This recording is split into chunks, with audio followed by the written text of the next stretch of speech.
Lo de los 89. Palmas, palmas. Sí, a ver, al salir de mi casa, volví a pasear, pensando en mis problemas, con ganas de olvidar.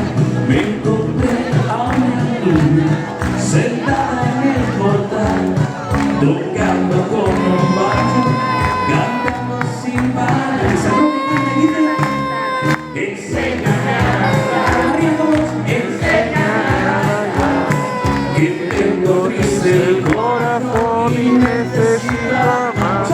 Enséñame a cantar, enséñame a cantar, que tengo triste el corazón y necesito amar.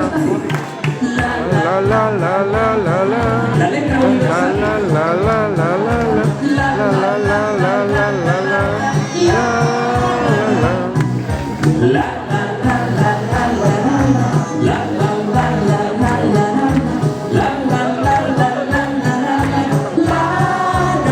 y un fuerte aplauso por favor para la Hermandad de San Roque, que con su esfuerzo fue posible todo esto. Que no fue rápido, muchísimas gracias.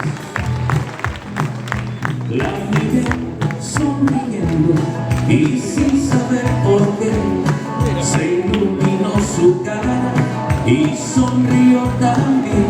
Siéntate a mi lado si quieres aprender y no te dé vergüenza que yo te enseñaré. 1, 2, palmas, eso, que tengo triste el corazón y necesito hablar. Enséñame a cantar, enséñame, que tengo triste el corazón y necesito amar. Vamos a bailar la la la.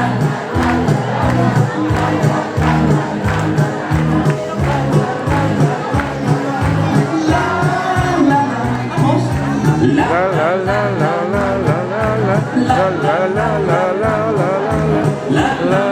la la la. Bueno, palmitas, seguimos. Os recuerdo que dentro de un ratito van a estar aquí en Nat Stones, haciendo música de los 60, los 70. ¡Buah! Una pasada. ¿Y el razón? Bafa, podéis disfrutar. ¿Veréis? Que tengo triste el corazón y necesito arriba. Enséñame a cantar. Vamos. Enséñame a bailar, que tengo triste el corazón y necesito amar. Enséñame a cantar. Enséñame a bailar, que tengo triste el corazón y necesito amar. Enséñame a cantar, enséñame a cantar, que tengo triste el corazón.